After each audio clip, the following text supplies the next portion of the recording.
I have learned from my own personal experience, um, just growing up and observing other people, that not only is there consequences for your actions, but if you are a person that has personally went through a traumatic life experience, because there's people in this world that has never been through a traumatic life experience. There's people that has never experienced childhood trauma. There's people in this world that has never experienced neglect from their parents. There's people in this world that has never really dealt with a severe loss. But I feel like everyone eventually has like a loss in their life. It happens because at the end of the day, we have to come into terms that we're going to die someday, right? Excuse me. The whole day is not promised to you.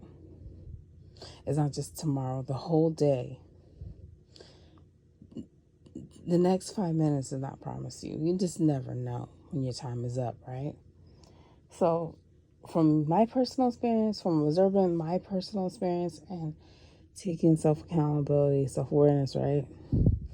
And observing other people, what I have come into terms with and what I have learned is that, hold on, before I get to this point, I want to say it's very good to be observant. Wow, I can't even talk right now. It's very good to become observant. Wow. It's very good to become observant of other people's mistakes as well. Not by like throwing it in their face, but just you can observe other people's mistakes from like, doesn't have to necessarily be someone that you may know.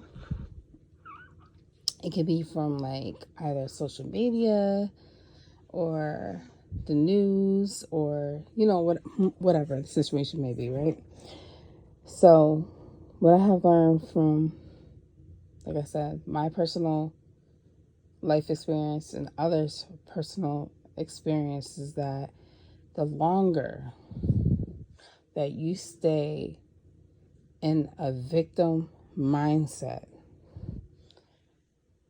the longer you will hinder yourself from prospering in life and block your blessings from occurring. Yes, it's unfortunate that you have been through that, that person has been through that I have been through that, right? And sometimes it hurts when you really want that closure, but you have to come to terms that you might not ever get that closure, and you have to be okay with that. You have to accept it for what it is and what it's not. Because if you keep, sometimes people say, well, I used to be one of these people too. So a lot of times when I talk on these videos, I talk from my own personal experience too. But the thing is, sometimes people will say like, oh, I gotta talk to him just one more time, just so I could get closure. I gotta talk to her just one more time, just so I can get closure. I need that closure. I need that closure. You might not get that, and you might not get the closure that you really want. You might not get the answer or the recognition or whatever you're seeking. You might not get that. And if you don't get that, how are you going to handle that? How are you going to deal with that? How are you going to cope with that? So there's so much that I want to say in this particular video. So I might seem like I'm going all over the place, but it's going to make sense in a moment. So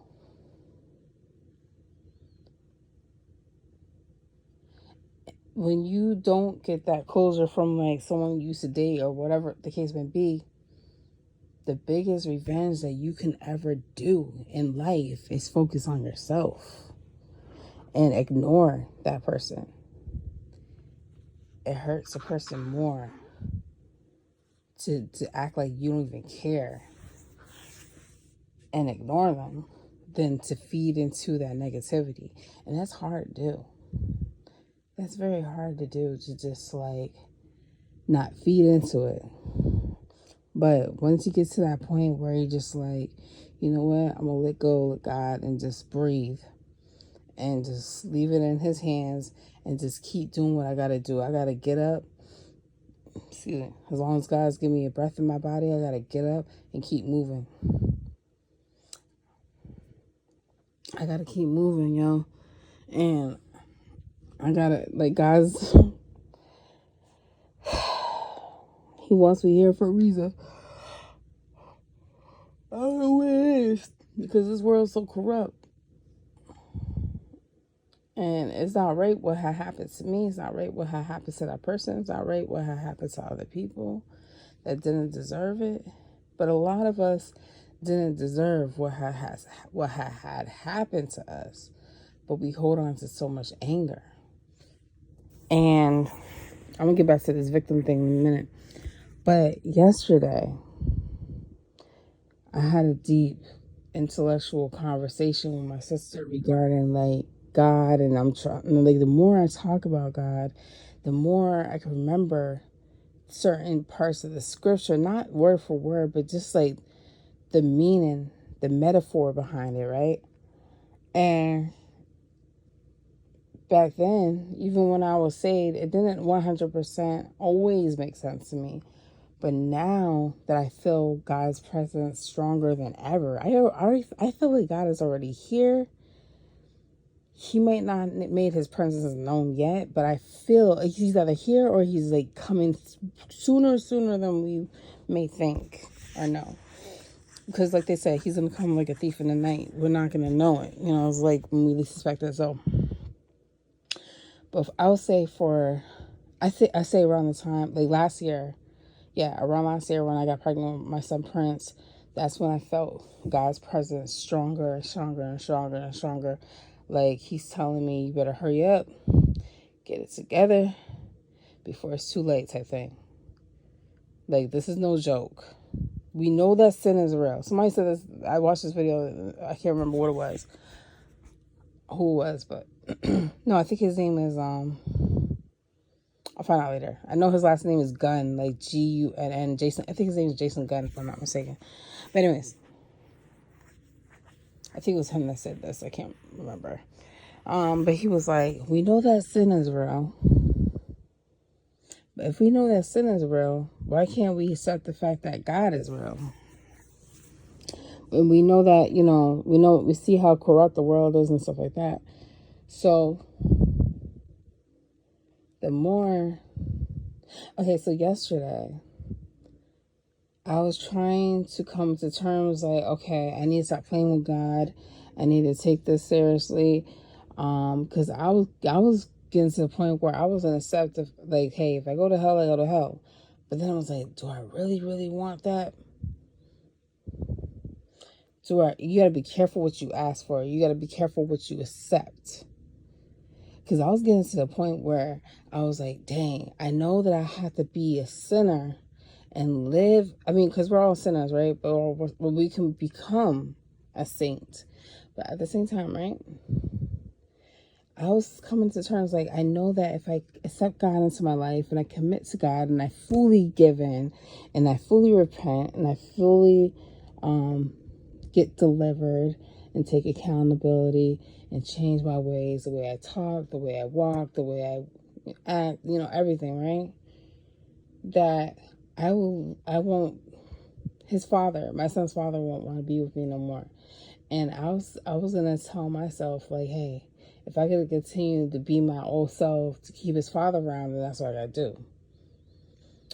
But at the same time, I'm just like, is that worth it? Because like, I want my son to not make the same mistakes that I have made or his father is currently making, because I want my son to know who God is, and I don't want him to have this reckless mind, a reckless mindset, an ignorant mindset, an arrogant mindset, and all that. If I have to cut out all the secular music, and I have to cut out the way I talk and the way I act and all this anger and whatever inside me, then that's what I got to do for my son and myself, because I don't want my son have to go through these trials and tribulations and then walk down the path where it's going to lead him to hell, because I came to terms that hell is real.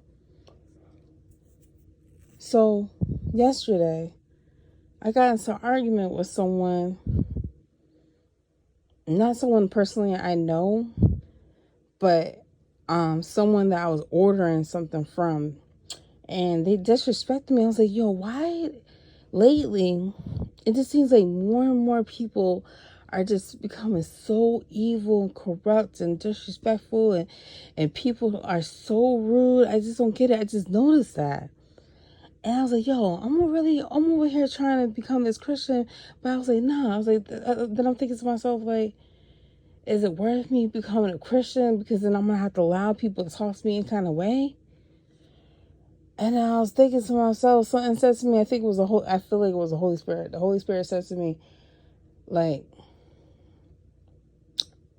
in Revelations, it says, we are, when, in the last days, their hearts will grow cold.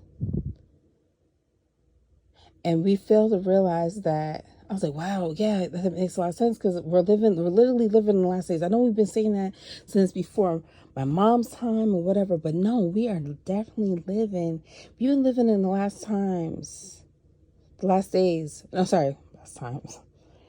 We've been living in the last days since Eve ate that apple. But this time, it's no joke. Because how much more proof that we need to turn to God? There's so much corruption going on that people are getting exposed. Come on now, think about it. A lot of people have been getting exposed lately. Judgment Day is coming sooner than we think. So I was getting to the point where I was about to give in and say, you know what? I can't do this Christian thing, because if I have to commit and be a Christian, I got to deal with people disrespecting me, and I got to eat that and eat that and eat that and eat that. But then I'm thinking to myself, that's what the devil wants. The devil wants me to give in and stay in my ways that are disgusting to God, to the point where I cast myself to hell. God doesn't cast us to hell. We cast ourselves to hell. We send ourselves to hell. And I was like, wow, I needed to hear that, to understand that, like, I need to stop making excuses no matter, not saying that it's right that this man, mind you, it's a business, not saying that it was right for this man to verbally disrespect me. But at the same time, you know what I was thinking to myself? I was like, you know what? The more I become into this walk, if someone disrespects me again, I will learn to find a way to address that.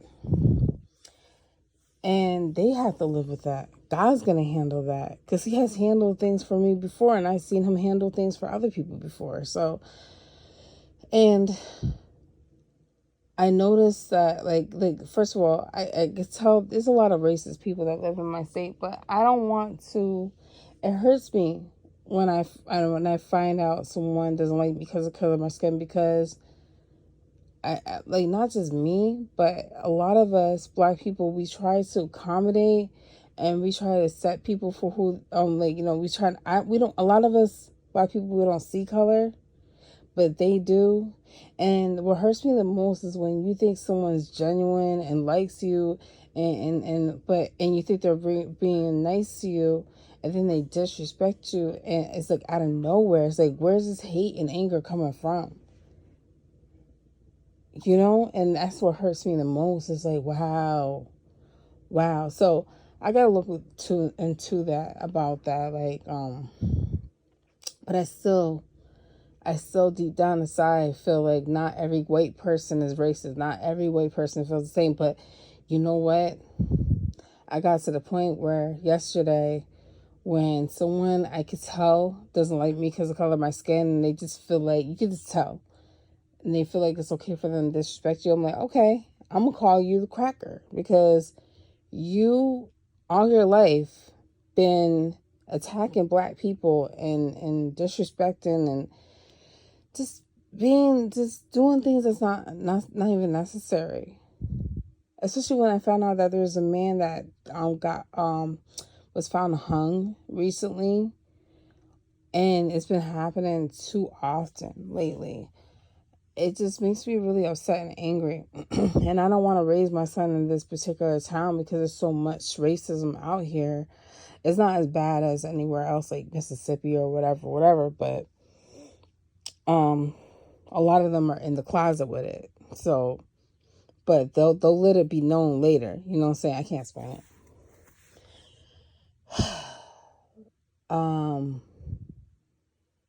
I just can't. I told myself, like, listen, I'm tired. I'm tired of arguing. I'm tired of people disturbing my peace. I'm tired of explaining myself. I'm tired of having to consistently speak up for myself. I'm tired of arguing. I'm tired of yelling. I'm tired of all that. I just want a peace of mind. You know what I'm saying? And then my mom says to me, like, you said what you said to him. You made your point clear.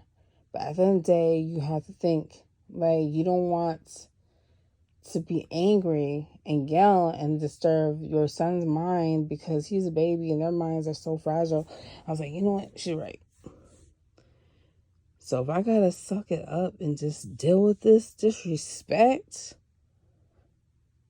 then that's what I'm gonna have to do, yo. And I'm just gonna have to pray on it and just leave it in God's hands, because that's all I can do. It's gonna be hard for me to do that, but I'm just tired. I'm tired. And back to this victim thing, it's just like, a lot of us tend to, well, I've been through this and that happened to me and this happened to me and all this stuff. And I get it, but it's just like, I get it if you don't understand how, like, if you don't understand and know who God is, and if you don't let God into your heart, into your mind, your body, spirit, mind, and soul, and everything like that, is understandable why people have that anger inside them, especially if you don't know how to just let things go. Not saying that to forget, but just move forward. Don't leave yourself there. Don't use that as an excuse to cause damage, not only to yourself, but to other people because of what you've been through, especially to the ones that don't deserve it. And that's what I don't respect, because I know people that's been through way worse than me, way worse than a lot of these other people. And you know what they do? They keep on going and they accomplish a lot in life. They don't use what has been done to them or what has happened to them or what they experience as an excuse to not prosper. What they do is they use their life as a vessel and as an example to show people, like, hey, if I could get through this, you can get through this too. Sometimes, yes, it may seem like it's easier said than done, but trust me, you might not be where you want to be. You might not get where you want to get. You might not accomplish what you want to accomplish, but you have to ask God, what is my purpose? What do you want me? Use me, Lord. Use me, Lord, because sometimes what you're really passionate about is not really your purpose. And that's when you're like, okay, I'm stuck. But how do I get out of this? How do I get out of this this place where I'm at? I started to realize, like, okay, the reason why I didn't move out of this state a long time ago, the reason why I stayed in this state is because my son was meant to be born. I know it sounds crazy, but that's how it is. But I told myself, like, I got my second chance to become a mother again. I'm not going to jeopardize messing that up. So I'm not going to bring another man around, that's a strange man around. I'm not going to look for a man, look for someone to fulfill his father's place. And because, no, I'm not doing all that. I got to work a lot on myself. There's a lot about myself I got to work on. Internally, mentally, physically, emotionally, all that. And no matter how hard or challenging it is to be a single mother, I'm going to own up to it. And I'm going to take accountability, because I'm not just going to trust anybody, like, besides my mother and my sister, to watch my son. And I don't want my son, my second son, to have any type of anger or resentment towards me because of the fact of how he got here and whatever the case may be. You know what I'm saying? So no matter how many times he may scream, cry, whatever, I'm not going to get angry at him or frustrated, because at the end of the day, babies can't communicate. They can't talk at a certain age. So he didn't ask to be here, and the best I can do is to understand why he's crying. Try to resolve his cries. Show him love, affection, things like that. Security, all that, right? That's how we break these generational curses, and that's how we heal these broken men, these broken homes. That's how we heal these broken women, and all that stuff like that. And then the men need to step up, though. The men need to step up to the plate and be there for their sons, and show their sons, like, positive, healthy affection, healthy support, healthy, you know what I'm saying? All that, healthy boundaries, all these things. The men need to really step up. They don't even understand. A lot of these men don't understand how powerful their impact as a man alone, being a father, a good father, can be. Like, they just don't understand how powerful their presence in their kids' life is. With their sons, their daughters, it's powerful. I feel like I'm missing a major part of this. But yes, when you come to terms of learning how to heal from what you have been through, and just like it doesn't make you a bad person if you try to take better care of yourself after going through experiencing a loss or whatever the case may be, right? It doesn't make you a bad person. It's okay to be upset. It's okay to cry, be angry, but just don't stay there. And I keep telling myself, just because one person disrespected you, even if they may be white, racist, whatever, doesn't mean all of them are the same, all of them think like that. It's just upsetting when it happens. It keeps happening. As soon as I let go, it happens again. You know what I'm saying? And I don't like it when people make assumptions or whatever, but then I started thinking to myself, let them think what they want to think. Because at the end of the day, they're going to feel stupid later when your actions speak for itself. When people keep questioning and wondering how you are able to do something, it's because they're not able and capable to do it themselves. But don't put your anger and frustration on me because you feel some type of way about yourself. Because misery loves company.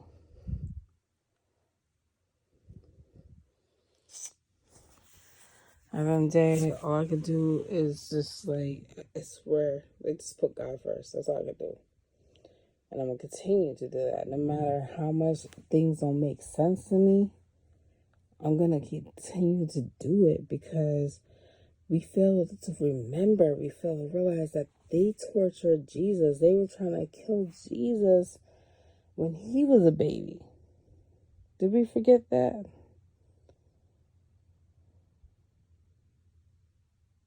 You know?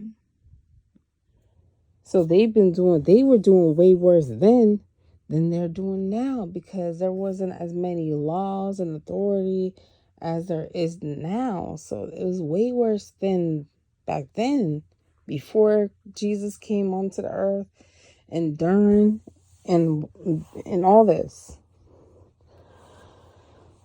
So yeah, I mean, eventually we have to accept the world for what it is, and just like as soon as we put God into our lives, everything's gonna be easier to deal with.